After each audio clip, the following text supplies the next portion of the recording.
Yeah. You got it. Yeah. You got it. Yeah. And then we'll go from there. Yeah, so we're talking about compassion, empathy and sympathy. So what I think compassion is when you're able to see somebody going through something and you can't necessarily relate to it, but you're going to put yourself in the position to suffer with them, not knowing what they're going through, but to sort of force yourself to understand it by implementing yourself in it. Yeah. When I think about, sympathy is a funny one, right? It's not anything that you can feel with them because you haven't actually felt whatever pain they're going through, but you sympathize for them. And then empathy is a big one. So you actually have to relate to what they're actually going through. You got to feel what they feel because you've been through it yourself. Yes. Now, each one, I personally struggle with compassion, and we'll dig into that in a minute. But sympathy is a funny one as well because you can definitely sympathize with someone, but there's always a cutoff point. Yeah. So if you sympathize with someone, it's like, okay, and they come back to you the next week and they're still talking about the same crap and they haven't done anything to try to adjust or fix it or overcome it. Yeah. What point are you hey, I'm just done sympathizing? You know what I mean? Sure. The empathy thing never goes away. Sure. Right? Sure. I can relate to you, John, and Zach in a multitude of ways, right? Yes. But yeah, that's my perspective on all three of the things, compassion, empathy, and sympathy. And then I'll turn it to John. Yeah. Okay. Empathy. I have a lot of empathy, and I can actually, when it comes to a lot of different people, relate to what they've been through. And if you're a friend or someone close, and I really invested in you, I will not, because empathy is actually been through what someone has been through. So I can actually sit down with you and let you know that you're not in this alone at that time and moment, whatever the case may be. But I want to also try to help you solve the problem. Facts. And when he was bringing up sympathy, and how they all can be related. Facts. I have the same trouble because I think you have to take self-accountability no matter what. Even if it was circumstances that you couldn't control, if you do not take self-accountability for it, you're giving up control to the problem or whoever caused it. So no matter what, you must take control of the situation. This is a man from the military taught me this. So self-accountability is a must. Absolutely. I don't care what you've been through, So that's where the line might cross.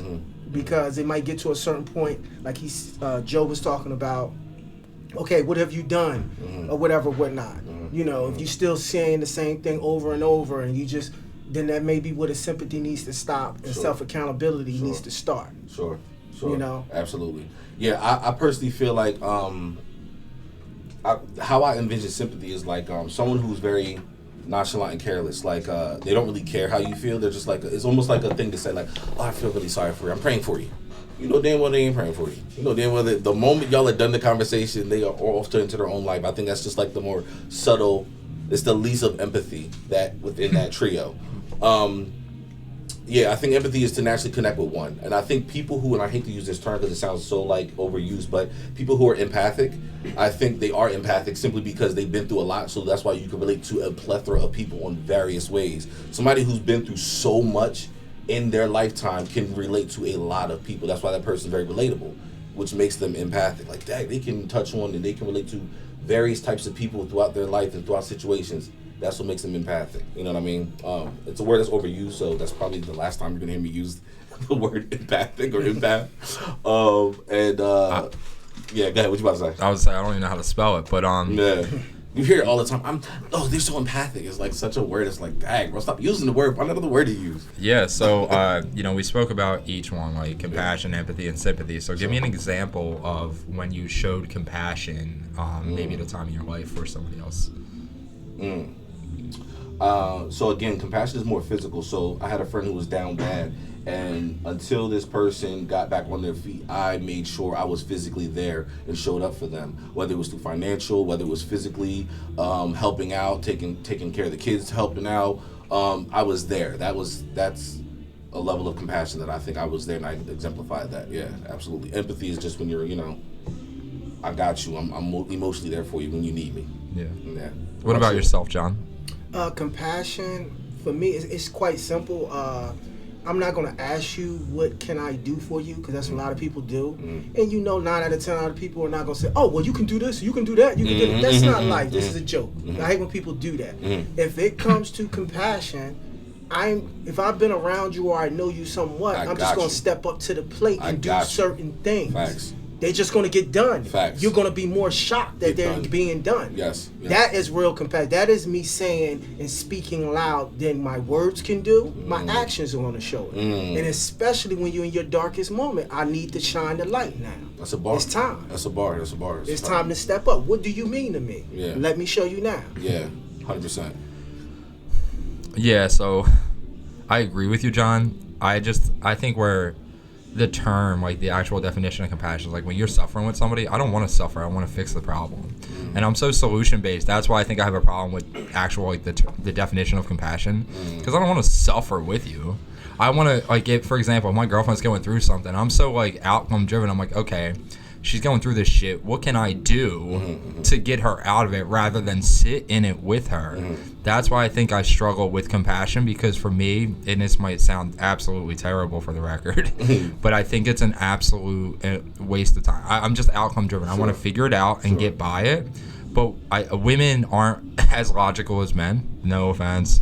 It's just more so like, now listen, man, listen. No, I heard somebody. But this is something I'm actually working on, because sometimes like my girl just wants me to listen, but I have a problem with it. Like I can't like stop myself from just trying to become like, okay, this is going on, let me do this to overcome this, rather than just sit and listen. That's why, it's solution based. Exactly. That's why I have such a big problem with like compassion. I'm like, let's just figure this out and get by it. Yeah. And sometimes like I don't know. That's how I am with it. Now I had to break down the word with compassion, because it says it does the true definition just says to suffer with someone. Correct. I think it's easy to get it misconstrued when somebody says I want to suffer with you. I think it's showing that the amount of love. Like, I'm willing to suffer with you. That's how much I love you. I'm willing to be here with you every step of the way. Like he said, when you're at your darkest, I will be there to pick up the pieces, to shine the light in those dark areas, to get you back to where you need to be. Because that's when I first read that it said to suffer together. I was like, does that really mean to just literally sit and suffer misery with somebody? No, you love them enough that you are willing to go through misery and suffer with them to get them out back on their feet. That's how I broke it down. I was like, okay, all right. I mean, it's better sense. But if you're do you use it? Do you use sympathy, compassion? Yeah. Or is that sporadically. I'm gonna be honest. It's a case by case. Yeah. You come across so many different people in this wild world that we live in, man. Like, this is a jungle out here. Yeah, you got lions, tigers, gorillas. Yeah. You got a lot out here. It's a zoo. So therefore, I must deal with people in different ways according to their personality and their intentions, and what they have already shown you. Exactly. And what they have already shown you. Yeah, a lot of people tell you who they are. Yes. And a snake don't stop being a snake; they just shed skin. Remember that. So, I gotta deal with people accordingly, because I'm not here to drown with you, because I can't help others if we both drown. Sure. So therefore. So I think for me, I try to show empathy every day. I think that's it's a muscle. If you don't use it, you lose it, right?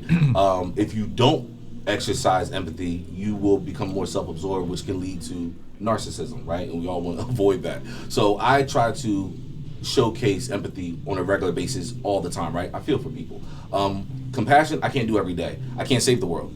That's not my job. Jesus Christ even tried it, and he couldn't save the world. You know what I mean? Like, he saved who he could at the time. So I showcase compassion to very few people who I can help, who I can be there for. I do the best I can. And sympathy, again, I would love for peace to be on earth. I would love to try to help people, but I'm praying for you. I got you. I hope all is well. Wish you the best of luck.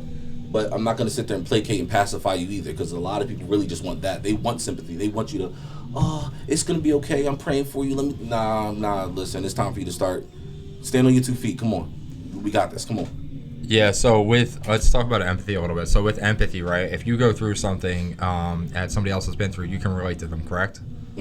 But is there ever a cutoff to where, like, when you go through that, right, do you ever stop empathizing with people? Like, it's like, dude, I'm done with this. Like, we've been through this. Like, I came out of X because I was in this situation. Yes. You were in X situation. Yes. You're still there. I've been there for a week, a year, whatever, and you're still talking about the same crap. Like, so empathy by definition is you know what they're going through because you've been through it. Sure. But what is the cutoff of actually showing somebody empathy? So that's the thing. There has to be a cutoff at some point, because if there's not a cutoff, then I'm just pacifying your shitty behavior. Yeah, but what is the cutoff? That's for everyone. It calls for everyone to be different. For some, it might be 2 weeks. Okay, you need to start getting up. Some might be a little bit longer, depending on the situation. I think it depends on the individual when their cutoff is like, okay, you know what? Does it also depend on what you're empathizing about? Yeah, it depends on how severe this person might need that. Yeah, absolutely. I think it depends on the severity of it. Yeah. So absolutely. it's like a case by case. Case by case. What Yeah, you're saying. that's what I'm saying. It's a muscle. You have to exercise it. So everyone gets a certain level of that empathy, depending on the circumstance, depending on, like he said, their character. Some people just want to be pacified. Some people just want their hand held all throughout life, and they look to you to be their mommy or daddy. No, we're not doing all that. I'll be there for you, but at some point, it's time to stand on your 2 feet and walk out of darkness, like you said. Yeah, absolutely. Would you agree with that, John? Yeah, it's more or less, like I said, it's really case by case. Okay. Mm-hmm. It is really case by case, and how you have certain people, and certain people in your life. It's just the bottom line. Like, no two people are alike, no 2 days are alike. So you got to somehow. I guess life is full of adjustments, and how you handle those and deal with those adjustments. Yeah, you can't treat everybody the same. Yeah, You can't do every It's all about situation the same. adjustment. Facts. So is this the one thing where you're saying you can't treat everybody the same? It's like this is the one instance where consistency isn't beneficial? Yeah. 'Cause, I mean, if you're saying you can't treat everybody the same, it's not consistent, right? Absolutely. Yeah. But consistency is preached to be a good thing? It is, and it can be, but again, there's a thin line between consistency in some ways, but also, again, pacifying. When is your consistency in pacifying enough? Because that's what you're doing. Now all of a sudden you're pacifying poor behavior. You're not allowing this person to grow. You're stunting their growth. Okay, so you're saying it's not black and white. There's a gray area. Yes. Like, I look like consistency is like if you're more or less chasing a goal. Consistency is more or less like you keep doing the same things over and over, knocking on the door until it answers. Like, you're persistent with it. Consistent. They're like cousins. You just keep doing the same thing. When it comes to being sympathetic, like I said, is really a case by case. Certain people, they might need you to do certain things for them to get out of a rut. And certain people, hey man, let me step off because you're looking for a scapegoat. I need you to be self-accountable because I know you're strong enough to get through this. I know who you are. It's a case by case. Okay, so I mean, I think we got a basic understanding of what it means to each of us and how we've reflected on each one. Sure. Do you want to dig into a little bit of aggression? Yeah, absolutely. Aggression and anger. If you want to speak on it first, you're more than welcome. Yeah, I think every man should. Do they relate? Does compassion, sympathy, and anger and aggression, do they relate? It's a good question. I think they coexist very well. I think to be a man, because we all can relate to being a man. I think you should know how to be well-rounded in all of them.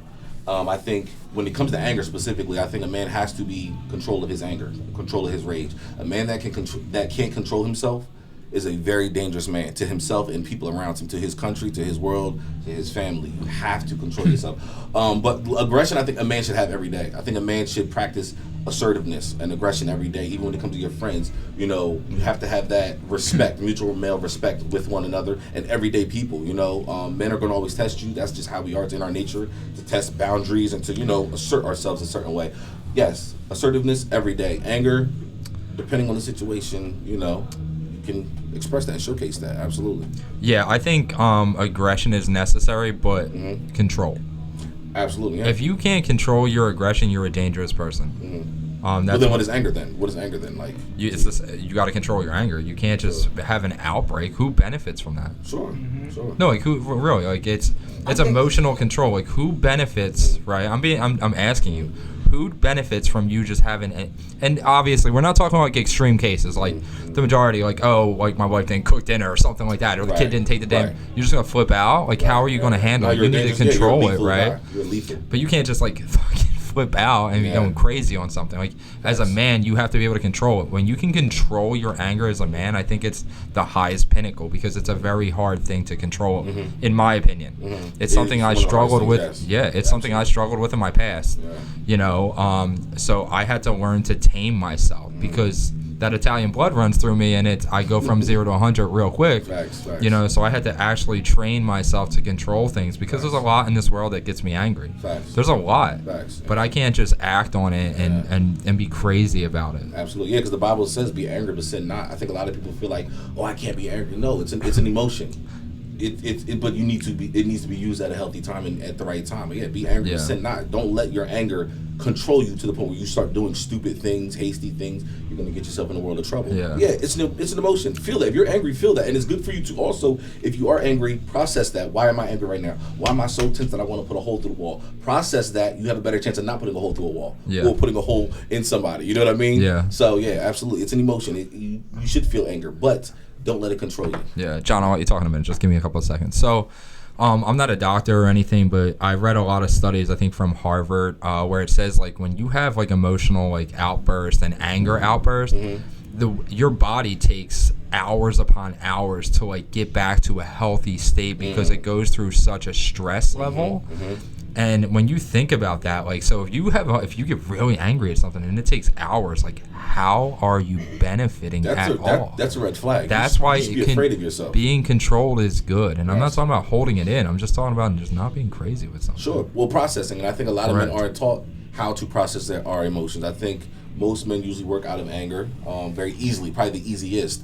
So yeah, it takes time to understand it, but again, it takes also being taught as men in society.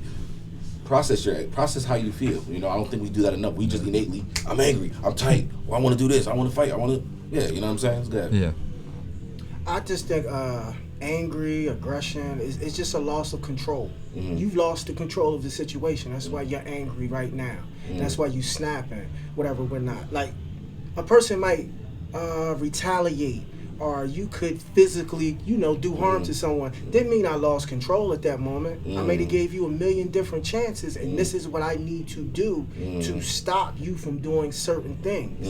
You know what I mean? I haven't lost control. To make it that point, you've known me a certain amount of time. He's known me a certain amount of time. People close to me have never seen me lose my aggression. This is what seen me aggressive at all. Not because I'm a deer in the woods. It's more or less I don't put myself in situations where you lose control. Facts. Once you lose control of a situation and you're acting angry, like he just said, look what he did. It's a waste of energy now. Sure. And you've lost this, and you are whatever the person did to you, they got the best of you. At that point, I feel like once you lose control of your anger, I think that's where you hit rage. Listen, for me, this is how I see it. When I'm angry, I'm quiet. I'm not screaming. That's rage. When I'm screaming, when I'm throwing my hands, when I speak with my hands, I'm rageful. I'm angry. I'm surpassed anger. I'm rageful. When I'm angry, I'm sitting here. I'm like, I'm processing. I might be shaking. That, to me, that's angry. I'm battling within myself to control that. When I'm talking loud and using my hands and threatening, that's rage. That's for me. That's how I define it. So yeah, once I lose control of anger, now I'm in the rage stage, and I try to avoid that at all costs.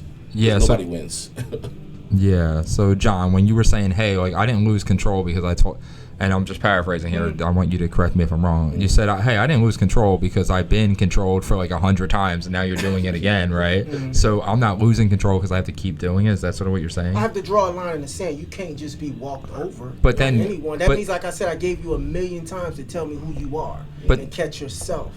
And if I got to correct you or tell you certain things, you're not someone I need to be associated with. Like, at this point in time, you're doing certain things that are, uncouth, or, you're just being disrespectful. So I guess I'm going to challenge you. So I guess my question to you is, like, if you gave an individual a multitude of opportunities, right? It was your choice, but to keep giving them opportunities. So if you lash out, it still falls on you. That's why I don't lash out. That was the whole thing. No, but you said, you said that eventually, like, if I have to, in other words, if I have to do it, I have to do it. Yeah. When you don't, you can just walk away and leave that person. I'm just trying to understand what you're saying. Like, what he's saying is, why wait till the last minute till you're about to go off, or you end up going off? Okay, when I meant about to go off, maybe you're trying to, it seems like what you're doing is going to cause harm to me. You can act a fool to yourself over there. Be a show. Keep doing it. Keep doing what you're doing until it falls on my plate. Until when I say fall on my plate, to me, when now it could do harm to me. Now when harm is coming my way, I'm going to protect. It's like a fighter in the ring. Protect yourself at all times. So how are you going to protect yourself? Are you going to walk away, or are you going to lash out? Like, do you let it get to that point where you're about to just lash out, or are you going to de-escalate first? That was my question. Yeah, that's where I was trying to get at. That's what he's trying to get at. Are you going to de-escalate first, or are you just going to let it get to that point where now you're like, all right, gloves off, rah, rah, rah, rah. I'm not. I'm going to give you the energy you've been giving me. I'm going to give you boy. the energy. No, I'm going to give you the energy you've been giving me. So you're going to retaliate. So you're off rip. You're just coming off rip. So you'll engage. You're back. engaged, yeah. Yes. Okay. That's where I was trying to get the understanding. Because I gave you too many chances. You got too many chances. But, and if I have you in my presence, here we go. If I have you in my presence, I chose to have you in my Absolutely, presence. John. For certain reasons. John, I chose you. I got nothing but love for you, man. Right. But once again, you allowed them to be in your life. Yeah. Right. Continuously after doing the wrong thing. You got loved ones you do that to. So no, I don't. Yes, you do. I mean, you we got people that you allow. They You allowed to Come be on, in your man. life. That's I'm not on John's the side with this. You got people stop. You do got people and loved You got ones in pe- your life. That's a lot. Okay. No. I'm gonna weigh in. I was just trying to get an understanding of that. Go ahead. I gotta weigh in here because I think one, kind of what's being described as like learned behavior, right? Well, that's fair. How do you respond to something? Typically, is going to be resonated from how you've learned to respond to something, or what helped you survive when responding to things. And also, too, I really agree with what John said. I think there's a level of life that, I mean, at least in my manhood, that you have to deal with, right? Like you have to Is it hard to look after certain family members instead of just writing them off? Yeah, absolutely. Absolutely, yeah. But that doesn't mean that to some creed, some people take on a duty to still be there, regardless of how hard it is or what they put you through. So I would debate and challenge all of you that even from the stem of it, that the use and the experience of aggression and most emotion with men is learned behavior. Absolutely. And it's curated at this point, right? I would argue that it's, at this point, I wouldn't debate this. I would argue that it's curated with today's society. How do you guys feel about that? So when you say it's learned behavior, Zach, can you not unlearn something? How hard is that, though? In my experience, but you can. But you can, yes. But okay, so to answer the question, you can unlearn it. Yeah. But it's difficult. Correct. And there's difficult things in life we have to do. Correct. Correct. Right. Yeah. Yeah, that's what I get what you're saying. I get what you're saying, man. I'm just trying to say, like, I've learned. I grew up in a single mother household, Correct. so I'm statistically at such a disadvantage here. I learned a lot of not right things to do, but I had to unlearn things. I get what you're saying. I agree. It was a great question, and there was a second part of the question that I didn't really hear. I'm drawing a blank now as well because I'm thinking about what you just said in that sense and unlearning them. And I agree. I think unlearning is one of the greatest skills that we can have as people. But it's difficult. How do you get to that? Like, if just like how I described before, these are learned behaviors. I believe unlearning something is also something you learn to do. And it's That's fair. And I think it's something that we can experience naturally. But is that something you guys experience naturally? And is it something that is describable? Like, can you sit back to a moment? Because I think I could. If I really sat and thought about it, I think I could go back to a moment where I'm like, this is something that's been, quote unquote, passed down to me, or something that I've just experienced in life that I don't agree with, and I don't know why I'm doing it, but I need to figure out how to not do it. So if I sat down and really looked at everything that's happened in my life, I can pinpoint something that I feel like would have inspired me to learn how to unlearn.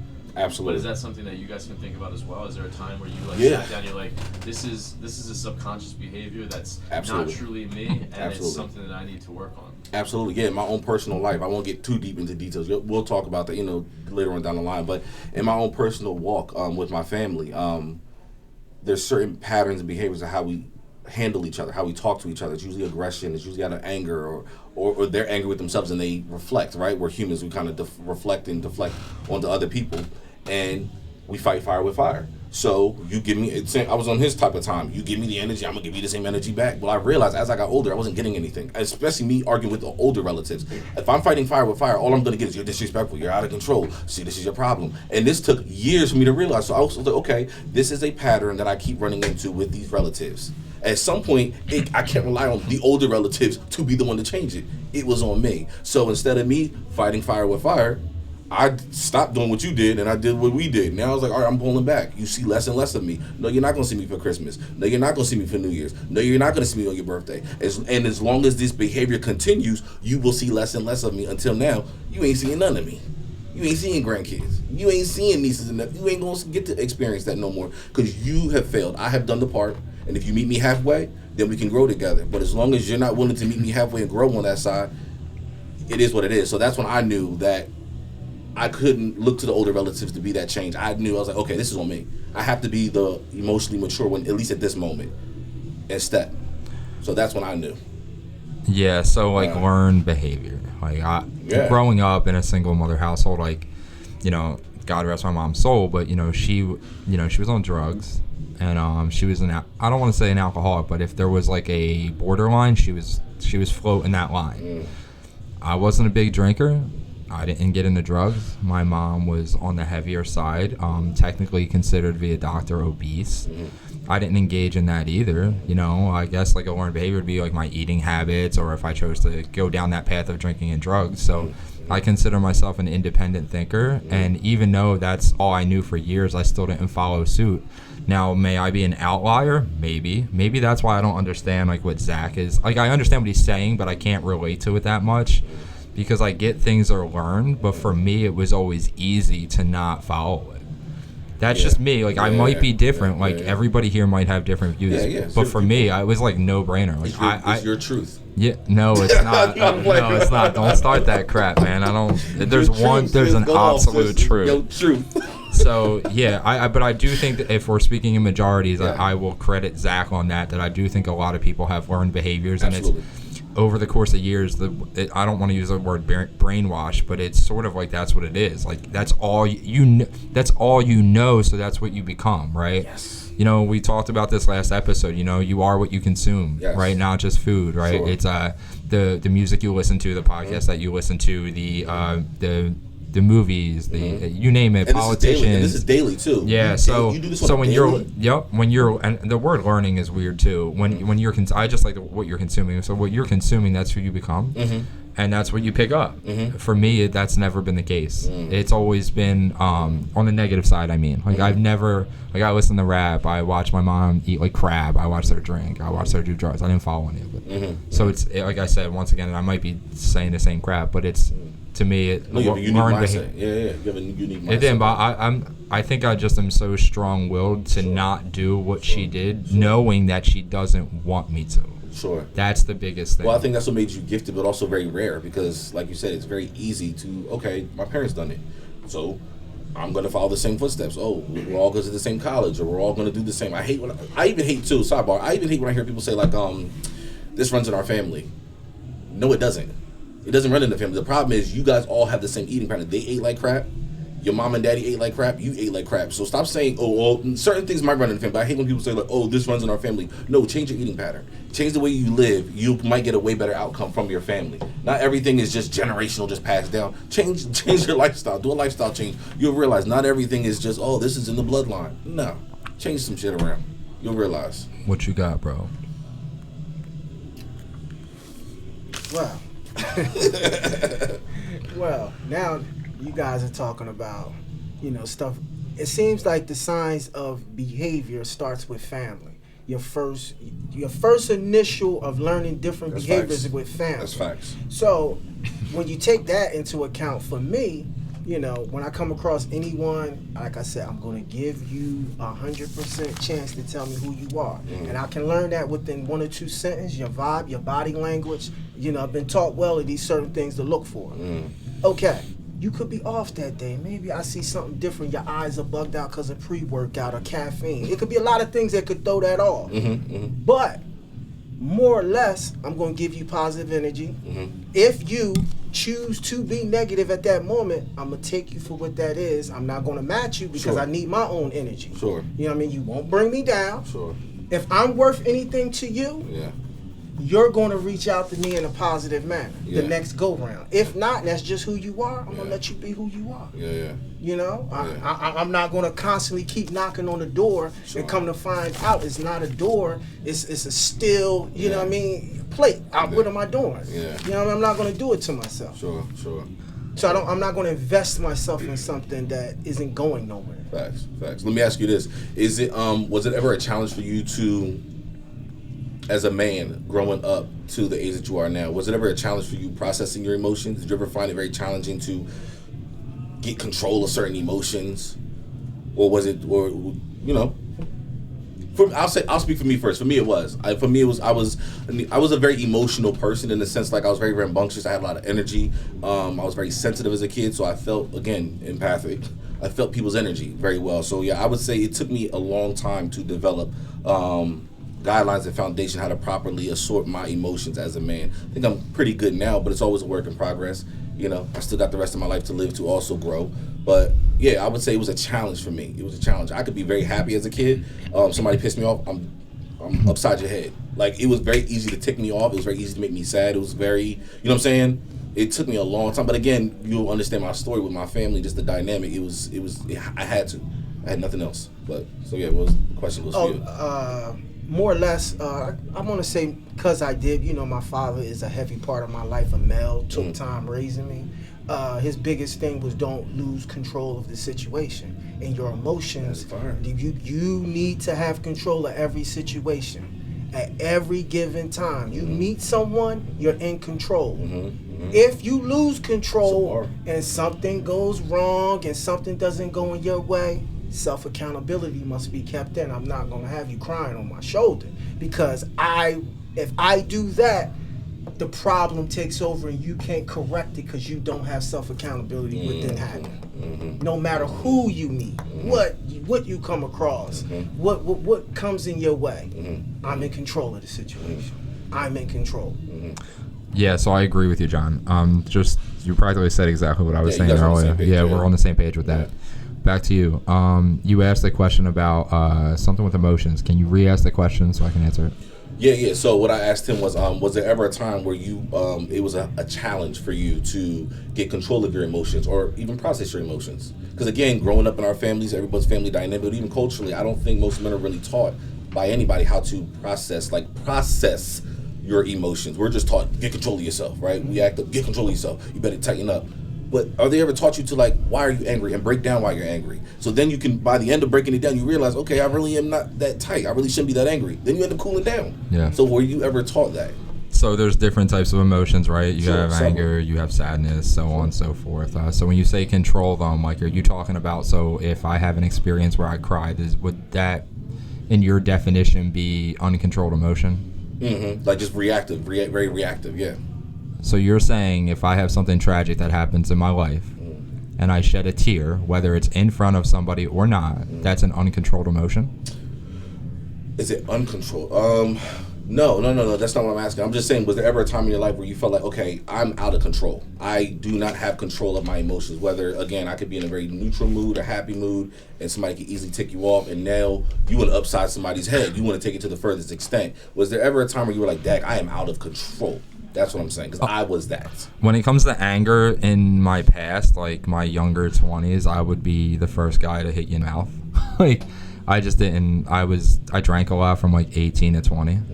And that was, they were my angry years for whatever reason. But ever since then, no, anger hasn't been a problem. And this doesn't go well with the whole red pill community. I am very emotional when it comes to I cry. I cry almost I watch something where I cry every day so I can actually feel that, right? And I don't like the fact when somebody says, and you guys might disagree, that if you cry in front of somebody that it shows them you're out of control, because I would dare somebody to test me. Like I'm in control of everything. Yes. I'm a very stable person. Yes. I hold it down well. I take care of my family, and just because that I shed a tear here and there in front of the girlfriend, future fiance, doesn't mean I'm not in control. That's why I asked you that question. Okay. I don't think it's like you got to hold everything in and be so hard all the time, because you can be the hardest MFer in the world and shed multiple tears, or you can put a front on, think you're a hard MFer, not shed a tear. Do you understand what I'm saying? I think a lot of warriors have cried in their lives. But you don't really hear about those moments. And I'm not saying I'm weeping. Right. Like, right. That's another level. Like, if you're weeping every day, But- okay, dude, But not every day, but there's even times in your Yeah. life, especially being a man. And again, this is why we're speaking, because again, when it comes to masculinity, being a man, and for us, straight men, and emotions, it gets very like, oh, I gotta toughen up, I can't show any emotion. We need to step away from that. So that's why we're speaking on this topic as such. You know? I think, when you got to put this whole facade that you're so strong. And I don't this feel that, nothing other it's than- to cover up some insecurities and something inside. Facts. Because if you really are more, here we go, in control of your emotions and everything, people will sense it. You sense it when you're in the room. I don't need to make an announcement. I don't walk in the room in front of people and other people and be like, hey, I'm in control. Do you know me? What's Right. your name, Comes buddy? naturally. I'm in control. But hey, how you? Man, come on, man. Yeah, so- people are gonna figure it out. Yeah. So I get all that.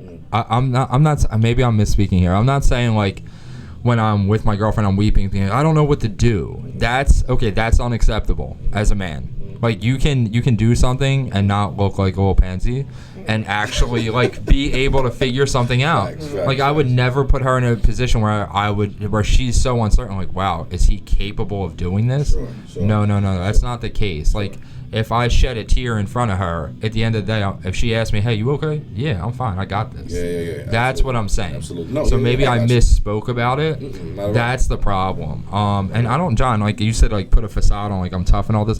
I mean, not you. no, personally. generally. So I'm not saying that, but I'm saying like, Because I believe in the crying part. Like, let me just make this very clear. There's nothing wrong with you in front of your girl shedding a tear. I may be in front of my lady and I could shed a tear and say, why they make me do it, baby? but that will. Why make me do it? That I will- didn't want yeah. to do it to him. That You will know? be the What, they ain't yep. make me weak. I'm telling you, I just did something so off the hook because I was pushed there Yeah. because I had to at this moment. So, I'm shedding a tear. I've known some really people who, done some real things in their life. We ain't got to get into that part. Sure. And they could be very emotional people. Yeah. That didn't mean people tried them. Killers, real people done that has nothing to do with it. That is people that, a man can't cry. You could be tearing and be a total animal. Absolutely. Total And animal. I think- Tears coming down your eyes. And like Straight he said, for a man to be able to express that vulnerability is exactly what makes him strong. That's exactly why he is strong. Because again, for a man to be vulnerable is a very it's a vulnerable feeling. And for a man to be able to express that and showcase that takes strength. That takes immense strength. And for other men, you be like, yo, I respect that, yo. Yeah, so I respect that. there's multiple perspectives on vulnerability, right? So a lot of people say like you can't be vulnerable in front of your girl, and a lot of people say you can. I think there's a level to it. Like I said, if you're like falling apart in front of her, man, you need to man up and Yes. move and get it together. And I'll even say, because again, everyone's life is different. You may have a moment where you're down and out and you may be at your lowest and you really might have a breakdown. That's okay. Unacceptable. That's just me. Okay, that's just me. However, if this is an everyday thing, every month, if this is a monthly thing, a yearly thing, you having a breakdown, that's unacceptable to me. But there's times where a man been through something where he be at his lowest, and that's where you need your strong woman to come in and be like, I got you. And, then you back on your feet. But yeah, that's just me. That's just So when you said breakdown, right, and I said unacceptable earlier in the beginning of this podcast, right, we talked about being a man is controlling your emotions, correct? sure. But Would there's that not be- at times where but you are would- pushed to the limit where you might snap. Like you said, you might snap. But understood. But you said that being a man is controlling your emotions. So by having a breakdown, therefore meaning you can't control your emotions, does that not define you as a quote unquote true man? That is a everyday journey though. That's an everyday practice though to control your emotions. That just doesn't come innately. Okay, I've reached the max level of controlling my emotions. No, you have some days where nobody will try you. You have some days where people will try you a little bit, and there's some days that will push you to the furthest extent where like you about to end up in prison, like he said. You about to max out on somebody. So it's an everyday practice. You have to work at that. So, Understood. Yeah, so that's why I think at some point, Okay. you have a moment, cool. You have a breakdown, cool. But like I said, if it's a daily, monthly, weekly, yearly thing, you got to get together, bro. That's unacceptable. And I think when you have those moments, when you have that true vulnerable breakdown moment, I think that's when your girl really, you allow her to step up in that sense. That's when she really cares for you more and be like, yeah, I really ride for this dude because he needs me in this moment. Yeah, I think that brings her in. Second. When you say you need your girl to step up, what does that mean? Here you go. I'm just asking. He about to have a field day. I'm just asking. He about to have a field day. I'm just listening and analyzing. It is innate in women to nurture. Correct. Right? Obviously, they nurture the children and they nurture the family. Again, every man's life is different. I can't speak for every man, but let's just say a man who has been through complete war all throughout his life. Correct. And he has met himself at a point where he is in total darkness. That's when your partner should be able to come in and be like, "Babe, I got you, relax." And however she holds you down, again, that's relative. However she holds you down, every woman is different. So you're talking about a nurturing aspect. Yes, I'm not talking about like, let me draw you a bath, babe. I ain't talking about some well, there's nothing wrong with that. I'm just to wipe you up. Like, I'm not saying that. I'm just saying, like, I don't think there should ever be a point. I'll let you speak in a minute, John. I don't think there should ever be a point where she's got to be able to hold everything down because you're having a breakdown. No. Because that's not acceptable. No. Because, like, if you guys have kids, I don't think you have kids, right? No. But if you have kids, like, you can't, like, as a man, you need to fucking be there, man. Like, Sure. you can't have, like, it's your choice to have that. It's your choice to sit in the darkness. It's ultimately your choice. That's where I'm driving with that. That's why I was agree. asking. I agree, but yeah, like I said, I think it's relative. Every man's journey is different. I mean, you see the movie 300. Has he not cried to his wife? Have he not come to his wife at one point in the movie? I think Yeah. You know what I'm saying? When before he was about turned to her. Before he kicked that man, He turned to his wife. So again, it takes a strong woman to also be like, I know your role as the man, but at the same time, when you're low, I got you. When you're weak, I got you. I'm not gonna hold you up because I can't, but I got you. And I think that's what feels good, to have that, right? That's what I think. I think, well, me personally, if you're with a female and this is the one you claim to be with, you're growing a family and life with, okay. If you at your lowest point, and it's just like people you have relationships with, family with, when you're at your lowest point, you got nothing to offer and you're not in control of the situation because for whatever reason you lost it. For whatever. We know you took accountability that you lost it. Right. But now the problem still exists. Right. This woman is strong enough to step right in, right then and there, and handle it. I don't need a submissive. I don't need a submissive lady. Say what you want. That's sexy. I don't want you to be submissive to me. I don't want you. Don't be a dummy. If you got an opinion, sweetheart, speak up. I could be wrong. Or just some encouragement that you got this. I know you down right now. Exactly. But this ain't gonna be no everything. By tomorrow, I'm gonna need you. Second of all, I wouldn't invest in a female unless if I was out of the picture, I know this woman can hold everything down. These dudes on that bring home the bacon and that whole... Because God forbid you die, now your wife over here talking about what do we do? No, man, like listen, that's your I want a strong woman. I want the woman that's sitting by the bar that no one wants to talk to because she's got the suit on, but she's real good looking. Because a lot of dudes don't want that. A lot of dudes want someone a little submissive, makes them chest a little poked out, shoulders broad. No, I want the female that, you know what I'm saying? That she can hold it down herself. I have no problem with that because I'm confident in me as a man. And as long as she respects that role, I know people hate that, like, what's the role? But as long as she respects the role, but she doesn't overstep your role, right? I think there's nothing wrong with that. Well, a relationship got to be natural. I do not want to have a sit-down conversation. If we're vibing and this is your woman, the conversation, babe, what is your role? Baby, what is your role in us? Babe, what am I supposed to do as a man? You shouldn't even have to speak on that. That's what I'm talking about. It's natural. Y'all both came together. All I'm gonna say is this. If she's your woman, she's supposed to have strengths and your weaknesses, and your weaknesses are supposed to be her All I'm gonna strengths. say is this. Listen. Period. That's why we become I'm gonna just say this right? as a dude, right? It's sexy when you be like, you at your low moment, right? You down, and your girl come next to you. She be like, listen, I know you hurting right now. I know you tough, but listen, I need you. We need you. Family, kids, whoever, we need you to be at your strongest at some point tomorrow. in the next few minutes, we need you. I believe in you. I think that's sexy when a woman can talk to me like that. I'm sorry. Yeah, so I don't want no, babe, what do we do? You're down and I don't know what to do. So what do we do? yeah, No, I don't like that. I agree with certain points that John has. I agree with you, Juan. So I think the word submissive rubs you the wrong way. Oh man, I don't want a woman to It's answer to me. the Don't. word submissive It's like that, such that weak rubs for you. the It's just male. the You're so weak. it's the inside. term itself. So I gotta be tough. in a Baby, listen to me. in a household, right? In a household, would you say there are any leaders? I mean, listen. Yes or no? I think the male is supposed to be the head of the household. We get Which that. means what? Which means If you're the head of the household, in other words, because I'm not trying to call you're avoiding the answer. So because it's a man's world. If you want to get on it, I do all right, believe it's so- a man's right, world, so- but it wouldn't be a damn thing without a woman's touch. so listen, I want to get to Period. that. I agree End with. the story. I ain't got time for I want to give it to you, man. Listen. I love this. man.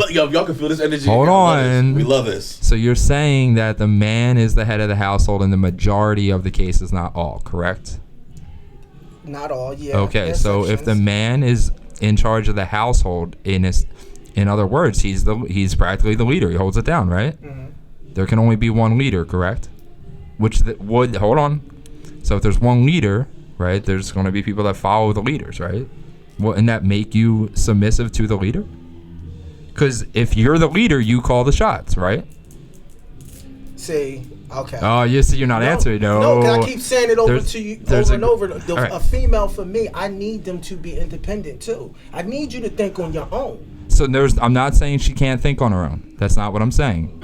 I'm asking you that the head of the household is the leader, and then by default, when you're a leader, other people that are not leaders, they follow you, right? There's followers and leaders. Mm-hmm. By being a follower, it defaults to you being submissive to the leader. I want to challenge this with John. I want to challenge this with John because I don't.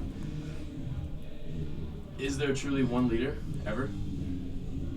Or is a leader's job to get other people to ultimately make decisions as well? Right. It's So tough, I'll man. say Like, this. I hate the word. Like everyone So- wants to. It's the people word. Say I'll- king. It's the word. Well, yeah, King. exactly. Because I'll say It's a this. trigger word. I'll say this though. I'll Leaders, say I don't this. wanna be I'll say that. this. As a godly man, right? I'm a God-fearing man. Biblically, the Lord leads me. And I have no problem saying that. I submit to the Lord. If the Holy Spirit tells me to go left, as much as I don't want to go left, I hope that I will be obedient to follow. I have no problems with the word submission because I submit to the Holy Spirit, to the Lord. It's the word. And so I allow That's- Him to guide me. I guide my family, wife and Yeah. kids, and then the kids follow what the mother Yeah, says. yeah. It's plain as that. Exactly. And I think, and again, for the men who aren't religious, that's why it's hard to hear another man say that, because if they're seeing themselves as God. I think Yeah. women or people on the left, however, they see it as, oh, well, you think you're just going to be the leader. I have no problem saying that. I have somebody leading Yeah. me. I have something, an entity leading me as Yeah. I lead us. Yeah. So I So- think we with each other. Yeah, so Josh, just give me like two.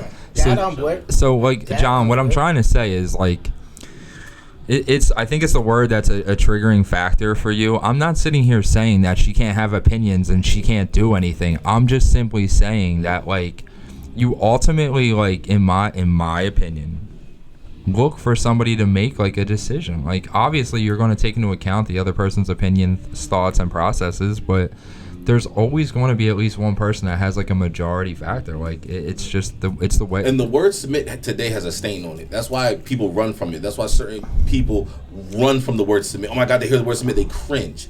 Because there's a stain on it. But if you look at the true definition, the true intention of the word submit, has nothing to do with I'm over you, you're little, you're beneath me. It has nothing to do with that. But if everyone is in submission as the unified family, Christ included, to me, it's a unified move in the right direction. That's just me. So John, My viewpoint. I'm sorry, I'm going on this tangent. So when you said you want that woman, that nobody, and I quote, wants the woman at the bar in a suit because of what, an intimidation factor? Okay, when I said the word suit, the woman in the suit, if she has a business suit on, she could be a lawyer getting a drink after work. She could be there. So she represents. She represents like, yo, I she got don't this need you to myself, buy her a self-made drink for kind her. Right. or whatever. She's And- not the cute girl over there with the lipstick, the whole thing over there on, the blonde if you're a white guy, whatever. Dames like under distress. She's not Whoa, dames under whoa, distress like I She's need. not that, but whatever the case may be, Don't like she's that. not that over there. Bastard. The cute girl, she's not that. She is very attractive, Right. but you know, she got the short haircut, whatever the case may be. She has a suit on, she has her bag off from work. A lot of guys ain't walking up to her because she is confident And a lot of times, guys want someone that is a little more. I can't get it either. Like, you know, Just say it. Talk your talk. I mean, No, because I got a response for you. Just say what you but got to a little say. more like people, men. A lot of men want women to listen to them, and not all the time. A lot of men are qualified and can make mistakes, and you need a woman to say sometimes, "Yo, babe, I'm with you, but this one you're a little bit wrong. Ain't nothing wrong with your aim. You need a new target." That's nothing wrong with that. I need a woman to do. I need that. That's the whole purpose, because I could fumble the ball. You can't score 30 every night. You can't win every night. So, John, You're not perfect. You're not perfect. John, why do you think that, like you said, that men don't want that woman? And you're saying because, like, The Reason- independence. A lot of men. what a lot what of men, comes with independent women? What traits? strong will, What does strong-willed mean? meaning they don't budge or go for what you exactly say right then and there until you prove it to be right. So they take on a masculine role? I don't call that masculine. Why not? Why would I call that masculine? Why wouldn't you? Because that's called logical. It's so. You prove what you say to me, babe. Prove it. Don't just because you're the man stand up and say something and that's gold. Okay, prove it to me. Tell me why. If this is the truth, hey, this is how we're gonna move. So throughout that's the- the type of chick I need. So it's so assertiveness. Yeah, I need a certain. Okay, I so- don't need you just be sitting there. Correct. So throughout history, and I'm not a history buff like Zach, so he might actually correct me on this.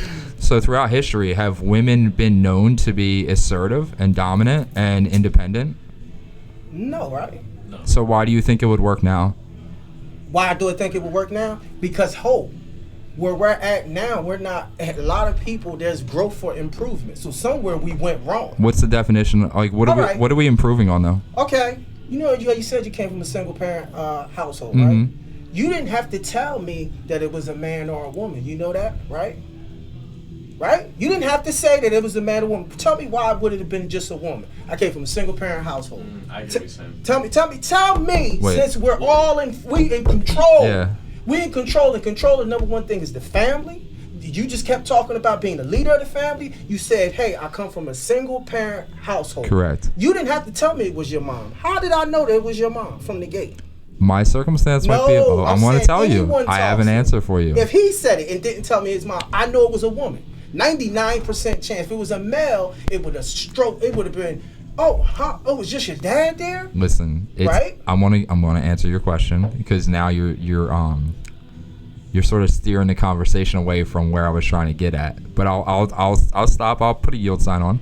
So to answer your question, like my mom was a little different because she wasn't feminine at all.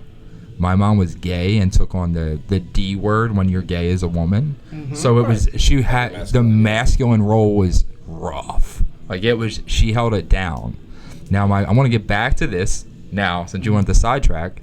So throughout the history of time, women have not been known to be assertive, dominant, and independent, and the world thrived.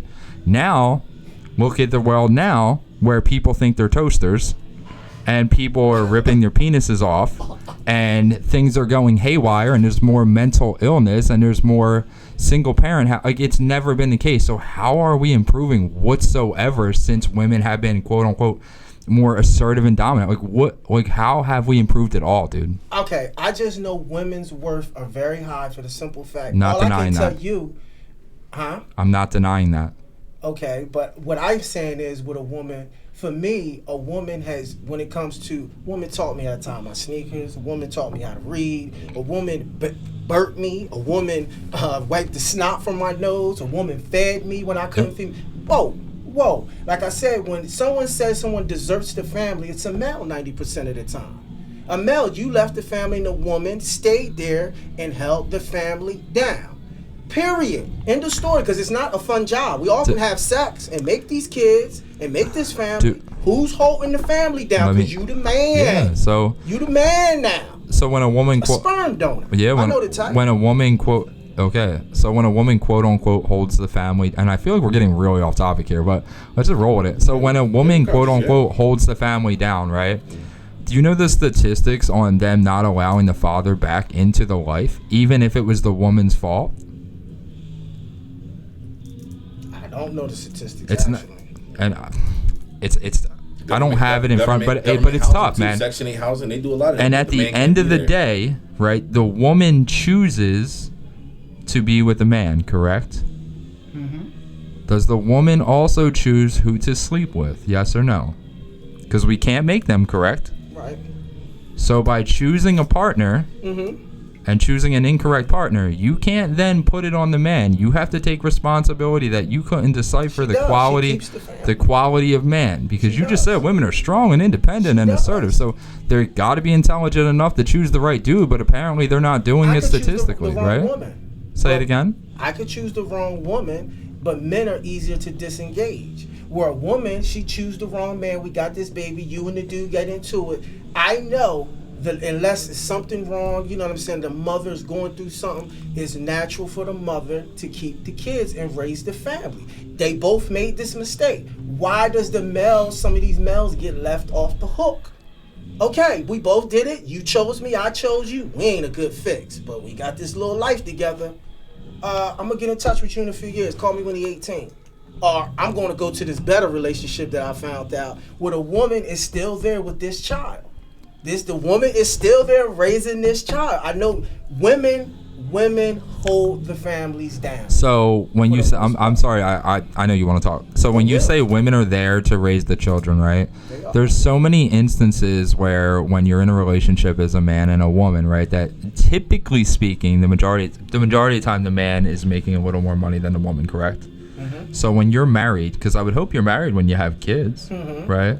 But it doesn't work But out it like doesn't, that. but it's still a choice, right? So if something breaks up in a marriage, the laws in the United States of America side with women heavily, right? So it's actually divorce is incentivized in an indirect form because the woman's going to naturally benefit. So if she divorces you, right, whether it's her fault or his fault, she's going to be eligible for portion of your money, right, while keeping the kids. So why does she need you? If you're with them and she's still getting your income while you're there, when you're gone, she's still going to get your income. So at any given time, if she decides that she doesn't love you anymore and wants to leave you, even if you don't do anything right, she still benefits and you suffer. So that's why you're seeing a lot of single mother households, and they don't thrive whatsoever, and stats will back that up. That's not me speaking. I don't have it in front of me, but when you look that up, you're actually going to be corrected. We have a comment from a viewer.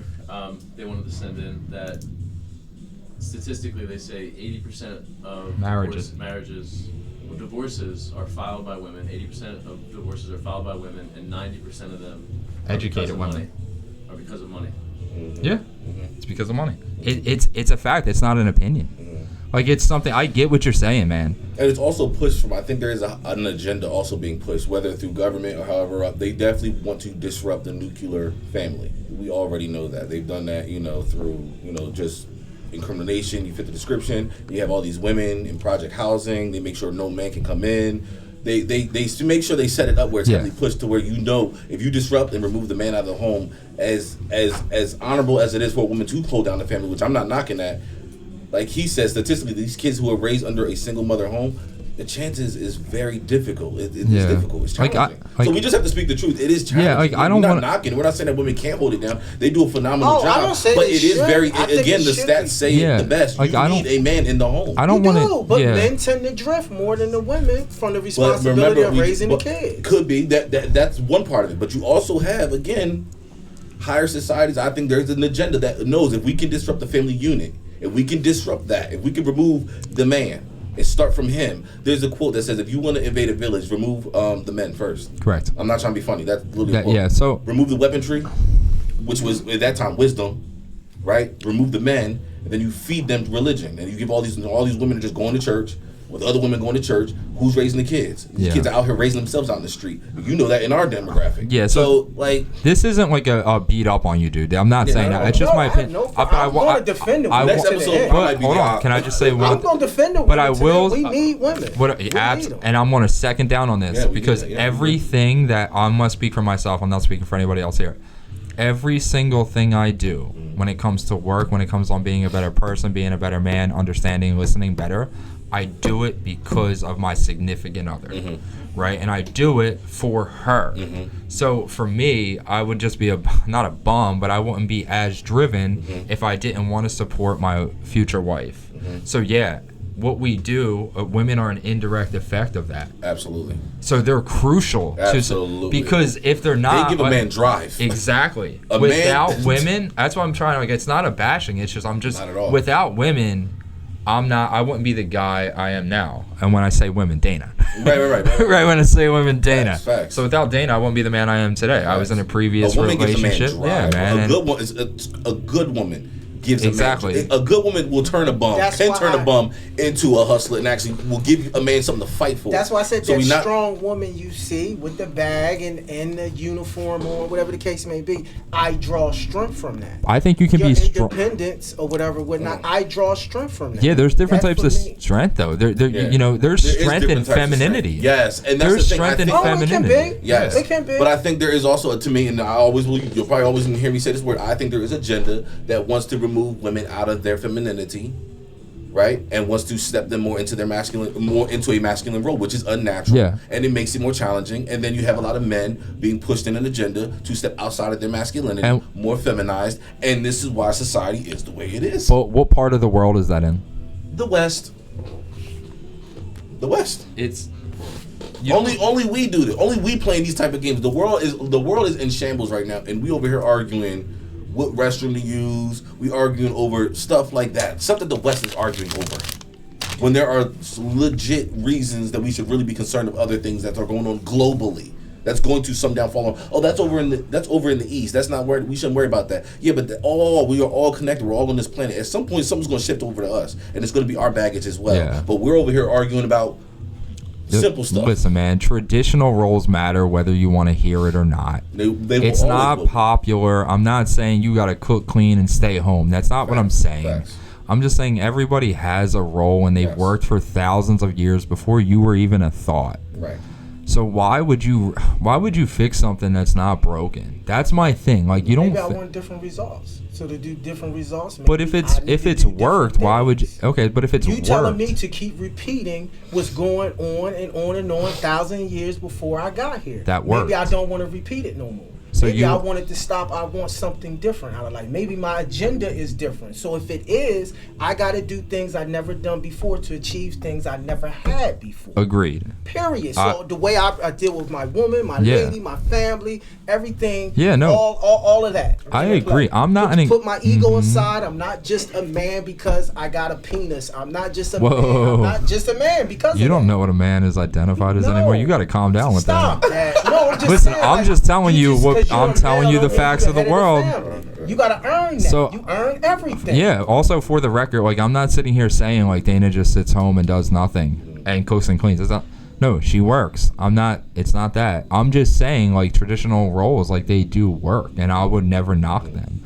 They've worked for thousands of years. If it works, it works. Like, I don't understand. Like, you can. And statistically, they still work. Yeah. It's. I'm Children not. who are raising a two-parent home versus a child who's raising a one-parent home, male or female. Of course, that would be better off. So we again, know that, so but again, that he may said not it worked. work out. I just was saying, if a family splits, why when someone walks up to you, it's simple. Let's not dance around. This is very simple. We already touched on that though. Okay, so why is it that it's just a woman always? We already can I- touched so, on that, okay, though. so We I'll I don't touched get on it. I don't I'll get dig that. in on this. I'll dig in. So let me ask you a question. Why do Harvard statistics say that kids that are raised in single father households thrive better than single mother households? Yet there are more kids in single mother households. So with being more kids, you would think it would be a higher percentage of thriving kids from a single mother household, but it's not the case.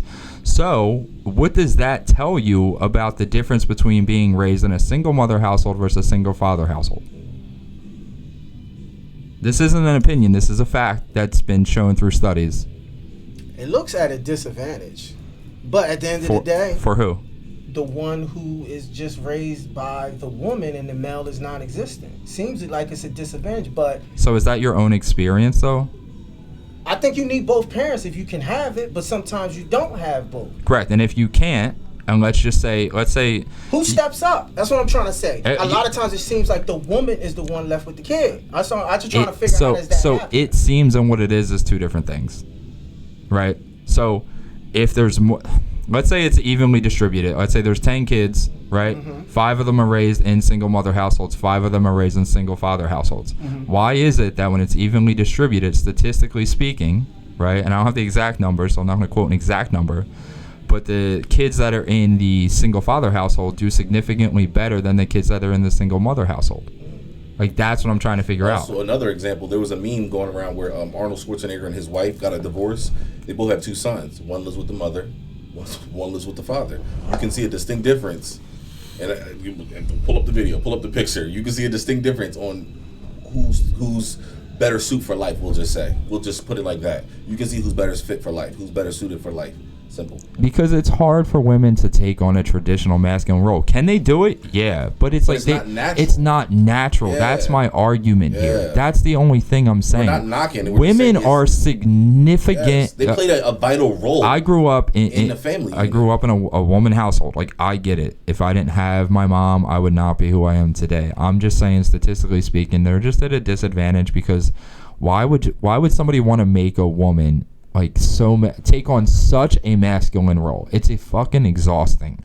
It's exhausting for me. I can't imagine her. She's already got to be feminine and look good and dress up and do this and cook and clean and do all that. And now you're asking her to be masculine She too. may didn't have no choice. Sometimes you don't No, have that's choice. what. No, but that's it's hard. That's what I'm saying. Oh, it's going to be hard. I'm left to do 2 people's job. Correct. And the problem is you also I'm have, left. and The it key doesn't is help the that you question. live in a society where a lot of men are running away from their obligations of that, as well as That was my whole thing. higher ups. I think again, agendas being pushed to also push men out of that role, pushing them away from wanting to be a man and step up, taking care of their obligations. You playing out in the street, but you got kids at home with a baby mom or a wife or whoever, and you playing out in the street. They also are through our music, through our culture. It's also being pushed for men to also, hey, step out of that role. Let your wife take over, or let your girl take over that masculine role. And this is why most women are sometimes viewed as angry, who are usually living in that masculinity. Where they come off aggressive. She's tense. She's difficult. This is what it is to be a man. That's all we're saying. That's it. That's like I said. We're not knocking. Again, a woman is a vital. Being a mother and a woman is a vital role. We would not be who we are without the good women in our lives. I know where I come from, and I'm grateful for the woman that has birthed me. But at the same time, we need a man. I think it's so easy in this culture to also say men ain't shit, men are trash. Right? You'll never hear a man say women are trash, whether he feels that way or not. You'll never hear a man say women are garbage, because we don't feel that way. Because we feel they're vital in roles, right? Thank you. Yeah. What men can down women too. Well, they're It's not both men then. ways. To me, if you can do that, you're a boy. That's just me. So let's just differentiate that. There's a difference between a man ain't going to do that. A man will never, out of his mouth, say women are garbage, women are trash, we don't need them. But you've heard that plenty of times. He was a boy. So he was a Heard that. child. He was a boy. But who you've said heard that But he was a plenty boy. of times. That's perpetuated a lot of ways. I think you guys just kind of wrapped up everything that you were talking about before, like compassion, sympathy, all these emotions, aggression, understanding these kinds of things. You know, I see both sides of this, Sure. right? And I think what you're saying is that I agree with that. The manhood is identifying, the role and what someone has Just to play, honoring the whether role, it be. yeah. And then to John's point, that role could be various. And I feel that. You ain't lying, bro. You say it's super heavy shit. I like that you could back it up too. Yeah, Yeah, for real. So I want to give you guys the quote. Well, not necessarily a direct quote, but the idea of someone once told me they'd rather be a warrior in a garden than a gardener in a war. Jordan Peterson. And The man himself. I want to kind of leave you with that to kind of wrap up with, because I do feel like this conversation ultimately led into exactly how you started those ideas, because these are what a man, in my opinion, needs to identify these things. Who are you dealing with? What's going on? What is the role that I need to take, and what kind of responsibility do I need to take off someone else's shoulders to make this team work? Facts. So with that idea, how do you guys feel about that? Do you guys About feel the like quote? The quote, yeah. Are you guys warriors in gardens? Are you guys gardeners in war? And what is the value to that? Does that speak to you, the complexity of human? Yeah, so I think that I would identify myself as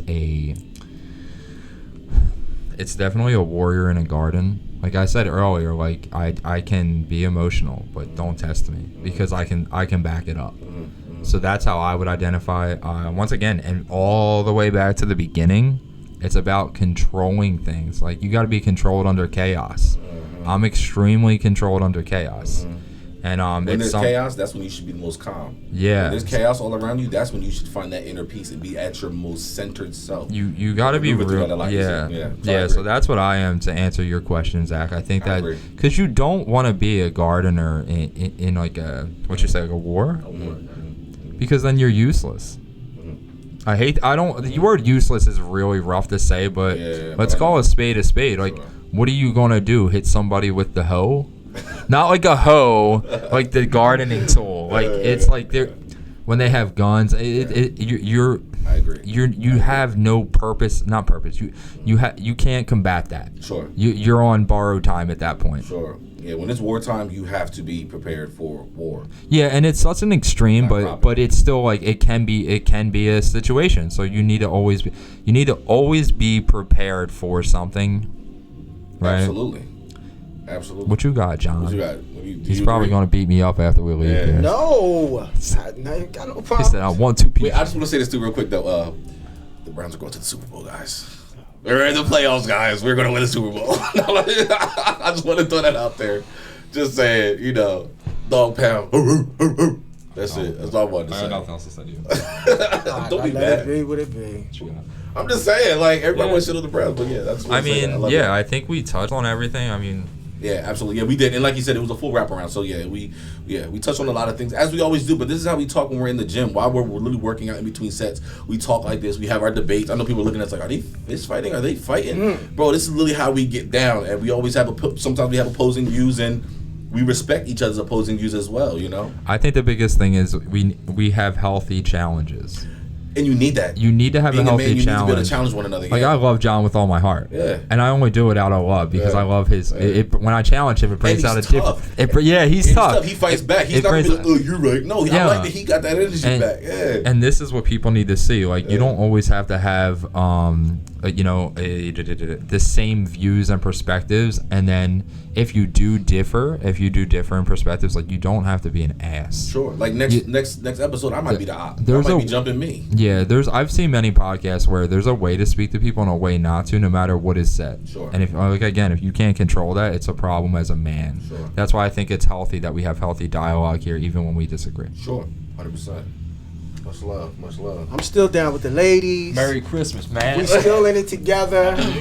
Yeah, happy New Year. This is the last day.